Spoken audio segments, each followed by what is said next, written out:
Narcissists live in a fragile, carefully constructed fantasy. If you fight it, you feed it. But there is one simple trick that shatters it entirely. To truly defeat a master manipulator, you must first completely understand the architecture of their mind. A narcissist does not live in the same reality that you and I inhabit. They live in a heavily guarded, heavily curated psychological theater where they are the absolute star, the flawless hero, and the eternal victim. You are not a human being to them. You are merely an extra in their movie. You are a prop. You exist solely to deliver the lines they wrote for you, to applaud their greatness, or to be the villain that justifies their rage. The biggest mistake intelligent people make is trying to drag the narcissist into objective reality. You bring facts, you bring evidence, you bring logical arguments, hoping to finally make them see the truth of their toxic behavior. But you cannot use logic to destroy an illusion that was built on pure, desperate emotion. When you argue with them, when you present evidence, you are still participating in their play. You are just playing the role of the angry, unreasonable partner or the jealous coworker. As long as you are on their stage, they are in absolute control. So, what is the single trick that cracks their reality? It is not a louder argument. It is not a clever insult. It is a psychological weapon known as radical, unbothered agreement. You do not fight their illusion. You agree with it, but you strip away all of the emotional weight, fear, and respect they desperately crave. You agree with them so flatly, so coldly, and so completely that their grand illusion suddenly looks incredibly stupid and small in the quiet room. Let us look at a practical execution. A narcissist relies on friction. They will throw a massive, exaggerated accusation at you. They will say, "You are the most selfish, ungrateful person I have ever met. You ruin everything." They expect you to desperately defend your character. They expect you to cry, to yell, to list all the good things you have done for them. Instead, you look them dead in the eye with a completely relaxed posture, and you say in a flat, bored tone, "You might be right." And then you stop talking. You let the silence stretch. You do not apologize. You do not explain. You just offer them a blank, dead stare. Understand the catastrophic short circuit this causes in their brain. They threw a grenade expecting a massive explosion, and it just landed in a pool of wet cement with a pathetic thud. By casually agreeing with their extreme, ridiculous statement, you have completely removed the friction they need to keep the drama going. You have agreed to their script, but you read the line with such intense boredom that the entire play falls apart. This trick cracks their reality because it exposes the ultimate truth they are trying to hide. They have absolutely no real power over you. A god is only a god if the believers are on their knees. When you refuse to kneel and instead just shrug indifferently at their lightning bolts, they are exposed as nothing more than a pathetic child throwing a tantrum in a costume. The illusion of their grandiosity requires your active participation. Radical, unbothered agreement is the ultimate form of non-participation. It is psychological aikido. You use the momentum of their own delusion to throw them completely off balance. When you deploy this trick, prepare for the narcissistic collapse. Their fragile ego cannot handle being dismissed so casually. They will experience a sudden, terrifying drop in their self-esteem. They will try to escalate. They will try to find something, anything, that will make you crack and show genuine emotion. They might resort to deeply personal insults, or they might completely change tactics and start crying, playing the ultimate victim. Do not fall for the tears. Do not fall for the rage. It is all part of the same desperate performance. Maintain your posture. Maintain your cold, unbothered validation. I understand you feel that way. That sounds really difficult for you. Okay. Offer them nothing but smooth, reflective surfaces. Let them scream at the mirror until their throat is raw. You have successfully stepped off their stage. You are now sitting in the audience, watching the theater burn to the ground. And the best part? You didn't even have to light the match. Their own toxic delusion did the work for you.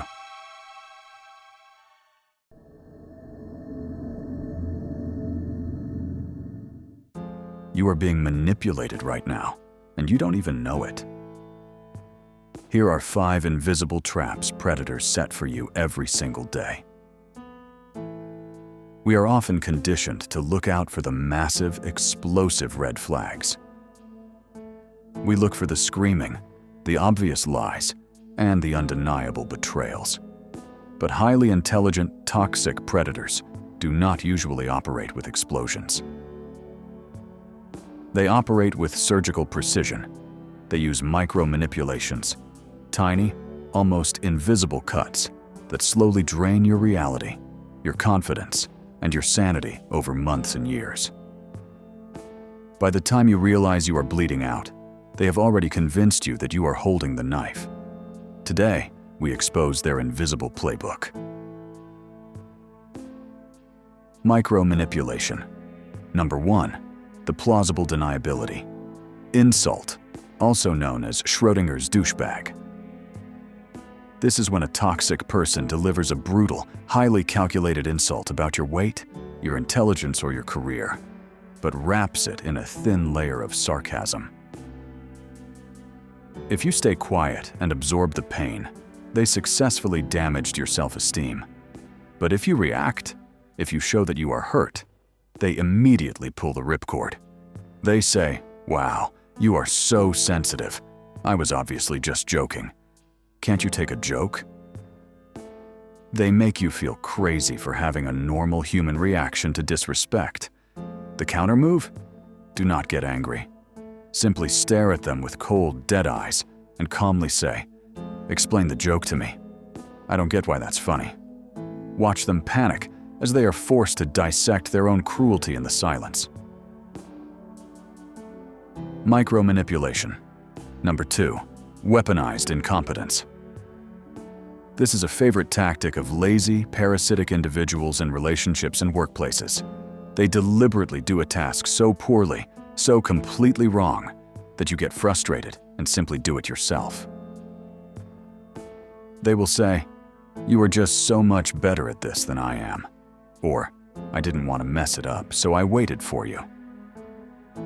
It sounds like a compliment, but it is a highly effective manipulation tactic to offload their responsibilities onto your shoulders. They are farming your competence. The counter move? Let them fail. Let the task remain undone. Say, "I know it's difficult, but I trust you will figure it out." Do not rescue them from their own calculated laziness. Micro-manipulation number 3. Reactive abuse. This is perhaps the darkest and most damaging tactic. A manipulator will quietly, relentlessly poke you, disrespect you, and cross your boundaries behind closed doors. They will slowly tighten the screws until you finally lose your mind and snap. The exact moment you raise your voice, the exact moment you show anger, they pull out their phone to record you, or they act terrified in front of others. Suddenly, they are the victim, and you are the unstable, crazy abuser. They push you into the mud, and then point out how dirty you are. The countermove is absolute emotional regulation. Never give them the explosion they are trying to engineer. Remain a block of ice. Micro-manipulation. Number 4. The premature forgiveness demand. When a toxic person actually gets caught doing something terrible, they will offer a shallow, meaningless apology. But here is the trap. They expect your immediate, total forgiveness. the very second they say, sorry. If you are still hurt the next day, they become angry at you. They say, I already apologized. Why are you still holding on to the past? You are so vindictive. They are using their fake apology as a weapon to rush your healing process and absolve themselves of guilt. They make their betrayal your problem. The counter move? Tell them calmly, I heard your apology, but trust takes time to rebuild. Your timeline for my healing does not dictate reality. Micro-manipulation. Number 5, the shifting goalposts. You can never win with a narcissist because the rules of the game change the moment you are about to score. If you finally achieve what they asked of you, they will immediately point out something else you failed to do. You get the promotion, but they ask why you didn't get a bigger bonus. You clean the entire house, but they complain about a single dish in the sink. This is designed to keep you in a perpetual state of anxiety, always striving for an approval that does not exist. The counter move? Stop playing the game entirely. Stop seeking their validation. Validate yourself in the dark. Once you see the matrix of these micro-manipulations, you can never unsee it. These invisible traps only work when you are asleep at the wheel, operating on pure emotion and a desperate desire to be a good person. Toxic people rely on your goodness. They rely on your patience. It is time to become highly impatient with disrespect.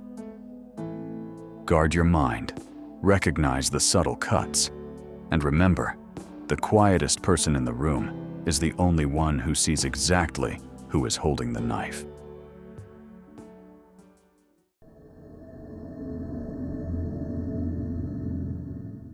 What is the most elegant way to kill an insult? It's not a clever comeback. It's the absolute, freezing refusal to acknowledge it even happened. In our loud, reactionary world, we are taught that standing up for yourself means having the last word. We are told that if someone insults you, you must strike back twice as hard to show strength. But look at the truly powerful. Look at the people who actually control the rooms they walk into. They don't bark. They don't snap. They don't engage in petty verbal warfare.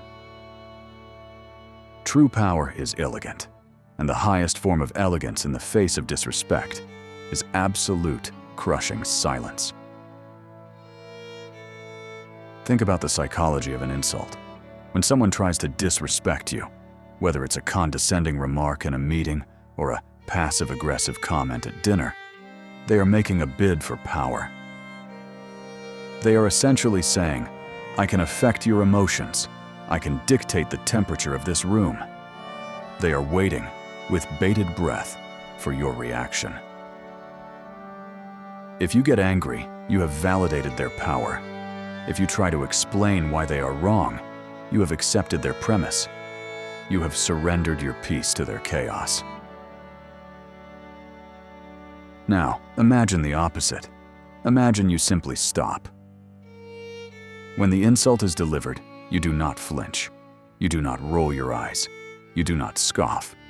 Instead, you look at them with the same mild, detached curiosity you would use to look at a strange stain on a wall.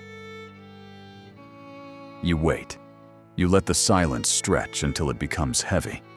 You let the insult hang in the air like a bad smell that everyone in the room can now notice. By saying nothing, you are telling the world, and more importantly, the person who insulted you, that their opinion of you is so insignificant that it doesn't even warrant the energy required to form a single word. Let us walk through a high-pressure simulation. Imagine you are in a professional setting, and a colleague makes a snide remark about your recent performance. They are looking for a fight. They want you to get defensive so they can label you as difficult or emotional. Instead of defending your work, simply look at them. Maintain steady eye contact. Count to 3 in your head. Then, without changing your expression, look back at your notes or turn to the next person and ask a completely unrelated professional question. You haven't just ignored them. You have socially erased them. You have shown everyone in that room that their attempt to disturb you was a total, pathetic failure. This is the elegant shutdown. It works because it weaponizes the social pressure of silence. Most people are terrified of awkwardness. By staying silent, you force the person who is disrespectful to sit in the awkwardness they created. Usually, they will start to babble. They will try to fix the silence by making a joke or retracting their statement. They will expose their own lack of frame. You remain the immovable object. You are the pillar of stability in a room full of noise. Why is this so effective against master manipulators? Because they are addicted to data. They read your face, your tone, and your body language to figure out where your boundaries are. When you give them absolutely nothing, no anger, no sarcasm, no defense, they have no data to work with. They are flying blind. They will try different keys, hoping to find the one that unlocks your emotion. But your lock has been removed entirely. You have become a smooth, impenetrable surface. Mastering this elegance requires you to kill your own good person complex. Many of us were raised to be polite, to keep the peace, and to answer when spoken to. Toxic people weaponize your politeness against you. They know you will feel obligated to respond to their questions, even if those questions are disrespectful. You must realize that you owe no one an answer to a question that was designed to diminish you. Politeness is for those who deserve it. For the rest, there is only the void. As you implement this strategy, you will notice a shift in how people treat you. People do not respect those who fight every battle. They respect those who are so secure in their own value that they don't even see the battle. You are rebuilding your aura of authority. You are showing that your focus is a high-level asset that cannot be bought with a cheap insult. Stay quiet. Stay elegant. Let them scream at the silence until they realize that you are the only one in the room who truly owns themselves. The board is yours.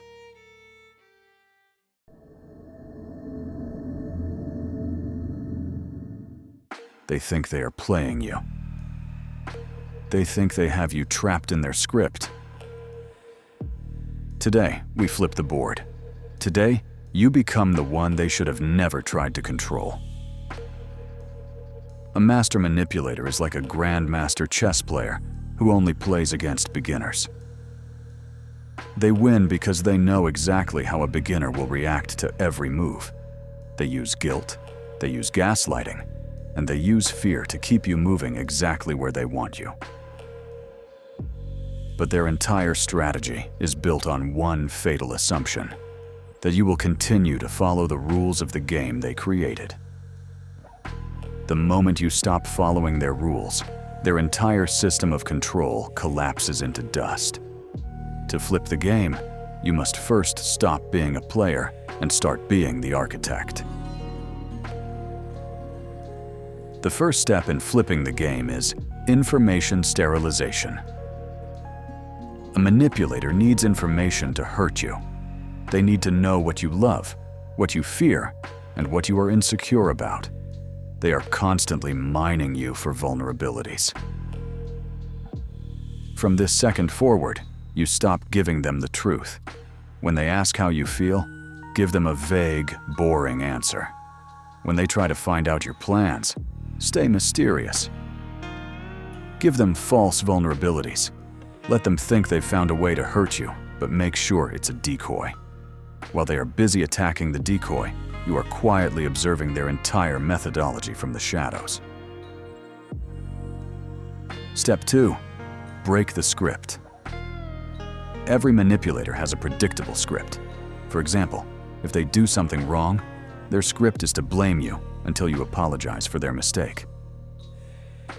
Most people follow this script. They argue, they cry, and then they eventually apologize just to make the pain stop. To flip the game, you must do something completely unexpected. When they start their usual blame-shifting routine, don't get angry. Don't even disagree. Simply look at them, nod slowly, and say, "I hear you. Is there anything else you'd like to vent about?" You have just broken their script. You didn't give them the friction they needed to keep the fight going. You've turned their attack into a performance that you are merely observing. Step 3. The pressure vacuum. Manipulators hate silence and uncertainty. They use rapid-fire questioning and emotional outbursts to keep you off balance. Flip the pressure. When they ask you a demanding or loaded question, do not answer immediately. Wait. Stare at them for 5 full seconds. Let them feel the weight of their own demand. Then, instead of answering, ask them a question back. Why is it so important for you that I answer that right now? Or, what is your goal with this conversation? By asking the questions, you have reclaimed the position of power. You are now the one auditing them. Step 4. The mirror of reality. Gaslighting only works if you try to convince the manipulator of the truth. Stop doing that. They know the truth. They're just lying to control you. To flip the game, stop arguing about facts. Instead, narrate their behavior back to them in a calm, clinical voice. Say things like, "I notice that whenever I bring up my boundaries, you start to raise your voice and bring up mistakes I made 3 years ago. That's an interesting tactic." You are not fighting them. You are labeling them. You are shining a bright, cold spotlight on their manipulation. This makes them feel exposed and incredibly vulnerable. Now, understand the end game. When you flip the game, the manipulator will go through a phase of extreme desperation. They will try their most vicious moves. They will try to destroy your reputation or threaten to leave. This is their final boss form. It is a sign that you are winning. If you remain calm, detached, and completely unbothered through this final storm, you win permanently. You have shown them that their weapons no longer have an edge. You have become a ghost they cannot haunt. Flipping the game isn't about becoming a manipulator yourself. It's about becoming so sovereign and so aware that manipulation simply cannot exist in your presence. It's like bringing a light into a dark room. The darkness doesn't fight the light. It simply ceases to be. You are the light. You are the architect. You are the one who decided the game is over. Walk away from the debris of their control and don't look back. You have finally won.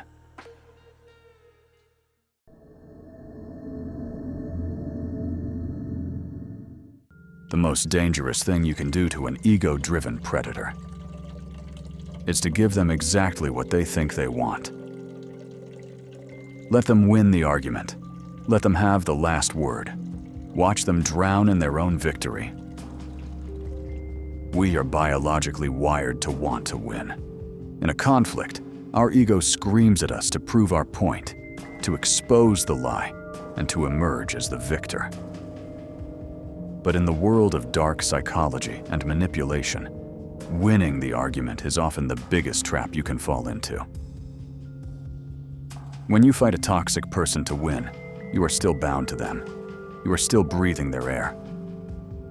The ultimate strategy, the one that causes a narcissist to spiral into a state of pure panic, is when you strategically and coldly let them win. Why does this cause panic? Because a manipulator's sense of self-worth is entirely dependent on your resistance. They need the struggle to feel powerful. They need to see you fighting, crying, and explaining, because it proves that they have a massive impact on your life. If they say something ridiculous and you fight back, they feel relevant. They say something ridiculous and you just nod and say, "You're right." You win. You have just handed them a hollow trophy. You've essentially told them, "The outcome of this argument is so unimportant to me that I'll just give you the victory so I can go back to my own life." This is the Pyrrhic victory strategy. You let them win the battle so you can win the entire war. Think about a time a toxic person tried to gaslight you. They insisted on a version of reality that you know is false. Usually, you would spend hours trying to provide proof, showing them texts, trying to make them understand, and they would just laugh and keep lying. Instead, try this. Say, "Okay, you're right. That's exactly how it happened. Are we done now?" By refusing to fight for the truth, you have shown them that their lies no longer have the power to disturb your inner reality.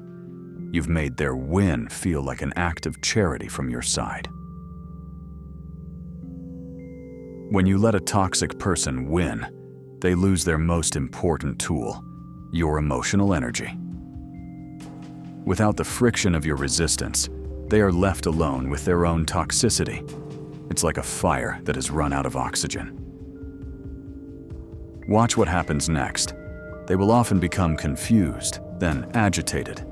They might even try to start a new fight just to get you to stop being so agreeable. They will say things like, "Why are you being like this? You don't actually think I'm right, do you?" They are begging for the fight back. They are begging for you to care again. Do not give it to them. There is a deep, cold power in being the villain in someone else's story. A toxic person will often win by painting you as the bad guy to everyone they know. They will tell lies, spread rumors, and play the victim. Let them have that win. While they are busy managing their fake reputation and their web of lies, you are quietly moving on. You are building a life that they are no longer a part of. By the time they realize that their victory has left them in a room completely empty of your presence, it will be too late. Their win was actually their isolation.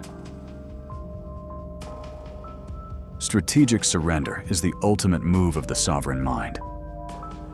It requires you to have an ego that is so well tamed that you don't need the validation of a fool. You don't need them to admit they were wrong. You don't need them to see your value. You already know your value. When you give a manipulator the win they were fighting for, you are essentially saying, "Here, take this cheap prize.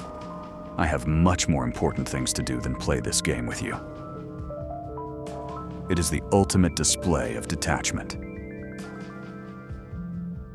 This strategy causes toxic people to panic because it creates a total loss of narcissistic supply. They realize that they can no longer pull your strings.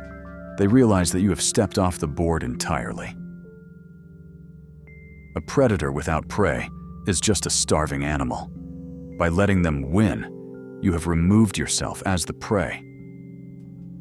You have walked out of the cage, and the door is locked from the outside. They are left inside, clutching their victory in a world of absolute, freezing silence. You are free.